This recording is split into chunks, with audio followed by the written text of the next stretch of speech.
오늘을 사랑하는 묵상 시간입니다. 오늘 본문 말씀 여호수아서 9장 22절입니다. 여호수아가 그들을 불러다가 말하여 이르되 너희가 우리 가운데에 거주하면서 어찌하여 심히 먼 곳에서 왔다고 하여 우리를 속였느냐. 여호수아는 자신과 족장들이 기브온 사람에게 속아서 맺지 말아야 할 언약을 맺었다는 것을 백성에게 고백했습니다. 기브온 사람들이 자신들을 속인 것도 잘못이지만 하나님께 여쭤보지 않고 결정한 실수의 원인이 자신들에게 있었음을 인정했던 것이죠. 이렇게 사람들은 실수를 하면 방어하게 되고 변명하게 됩니다. 그리고 책임을 지지 않기 위해서 모든 수단과 방법을 다해서 문제에서 피하려고 합니다. 책임을 지지 않으려고 하죠. 자기 편이라 할지라도 책임을 뒤집어 씌워 그 문제의 책임에서 벗어나려고 합니다. 자기가 잘못한 것이 아니라고 증명하는 데 최선을 다하죠. 여러분, 실수는 반드시 손해를 동반하게 됩니다. 이스라엘 백성은 기브온과 언약을 체결했기 때문에 기브온 땅을 점령하지 못합니다. 결국 기브온 땅을 자기 땅으로 만들지 못하고 말았죠. 하나님이 주신 복을 온전히 누리지 못한 것입니다. 더군다나 이 언약을 맺고 보니 기브온이 공격을 받거나 공경에 처하면 그들을 지켜주고 도와주어야 하는 부담까지 안게 되었던 것입니다. 이스라엘이 가나안 족속과 싸우는 데 있어서 내부에 적을 두고 싸워야 하는 불안한 감도 떨쳐버릴 수 없는 문제였던 것이죠. 또 기브온 족속이 언제 변절할지 모르기 때문에 불안에 떨 수 있었습니다. 이렇게 이스라엘이 강한 힘으로 승리를 이어가니 같은 편으로 남아있지만 불리하면 언제든지 가나안 동맹국 쪽으로 돌아설 수 있는 사람들이었던 겁니다.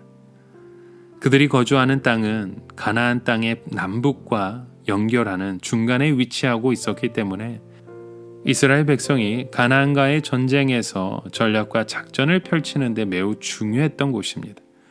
그래서 보안과 비밀이 반드시 지켜져야 하는데 그건 역시 여의치 않아 매우 부담스러운 요인이 된 것입니다. 그래서 이러한 실수는 항상 원망을 동반하게 됩니다. 이 사건에서 진실을 알고 난 후에 이스라엘 백성은 족장들을 원망하기 시작했죠. 사람들은 문제가 생기면 그 문제의 원인을 찾으려 하고 동시에 지도자에 대해 불신하기 시작합니다. 이것은 곧 분열을 낳을 수밖에 없습니다.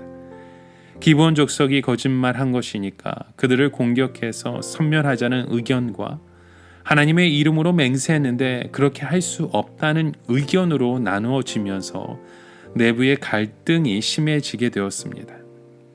지금 이스라엘 백성에게 가장 큰 문제는 적이나 장애물이 아니라 바로 그들 내부에 있는 분열과 다툼에 있었던 것입니다.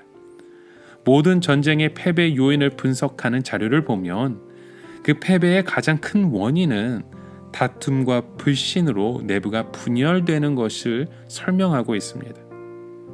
그래서 이제 여호수아와 족장들은 정직하게 그 사실을 인정하기 시작합니다. 그리고 이것에 책임을 지겠다고 분명한 입장을 보이며 백성을 설득하기 시작하죠.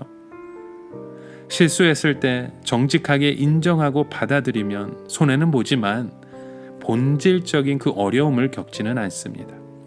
그리고 원망과 불평의 공격이 약화되어 이를 처리하기가 더 쉬워지게 됩니다. 실수를 인정할 때 그 리더십이 회복이 되는 것입니다. 변명과 방어와 거짓으로 일관할 때 지도자는 그 리더십조차 상실할 수밖에 없는 것입니다. 여호수아는 백성 앞에서 그 사실을 인정하고 족장들로 하여금 기브온 족속에 대한 분명한 조치를 취하게 합니다. 그들도 하여금 전쟁에 참여하지 못하게 할 뿐만이 아니라 분명한 책임을 물어서 자신들이 언약한 것을 분명하게 지키도록 만듭니다. 하나님의 집을 위해 나무를 패며 물을 깃는 자가 되게 함으로써 그들이 하나님을 섬기고 하나님을 알게 하고 하나님을 믿는 백성이 될 수 있는 환경을 만들었던 것입니다.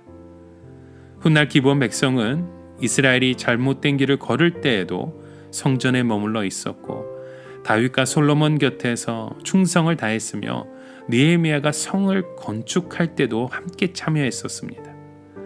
이렇게 여호수아의 판단과 그 정직함은 사탄이 실수를 통해 이간질하고 거짓말하면서 다툼과 분열을 일으키는 그 영적 공격의 실마리를 제공하지 않게 되었던 것입니다. 다윗도 정직하게 자신의 잘못을 인정하고 회개할 때 그의 리더십을 다시 세울 수 있었고, 베드로도 자신의 잘못을 인정하고 받아들일 때 사도행전에서 다시 쓰임받는 하나님의 사람이 되었습니다. 여러분, 오늘 우리의 삶 가운데도 우리가 인생을 살아가면서 크고 작은 실수를 저지를 때가 있습니다. 그때 나 자신의 실수를 직면하고 정직하게 인정하고 회개할 때 우리의 삶 가운데도 그 회복의 역사가 새롭게 쓰여주는 줄 믿습니다. 이런 그 믿음의 고백을 통해 오늘도 그런 하나님의 모습, 또 하나님의 자녀로서의 삶을 살아가시는 저와 여러분의 삶이 되시길 주님의 이름으로 간절히 축원합니다. 오늘을 살아가며 한 가지 묵상의 질문을 드립니다. 오늘 저와 여러분의 고백 가운데 나의 실수를 솔직하게 인정하고 있으십니까? 무엇보다도 오늘 우리의 삶을 정직하게 돌아보며 나의 잘못을 고백하고 회개함으로 다시금 우리의 삶을 주님 앞에 내어 드리는, 또 공동체를 온전하게 세워가는, 또 가정과 우리의 자녀들의 삶을 세워주시는 저와 여러분의 하루 되시길 주님의 이름으로 간절히 축원합니다. 함께 기도합니다. 하나님 아버지, 오늘도 우리는 실수할 수밖에 없는 우리의 고백이고 또 우리의 삶의 모습입니다. 하지만 이곳에서 우리의 실수를 정직하게 인정하고 다시는 그 실수를 반복하지 않는 하나님의 자녀로 굳건하게 서가는 그런 믿음의 고백이 오늘도 우리와 함께 세워지길 원합니다. 주님께서 우리의 삶을 붙들어 주시고 세워주시고 함께 동행하여 주시옵소서. 예수님의 이름으로 기도드립니다. 아멘.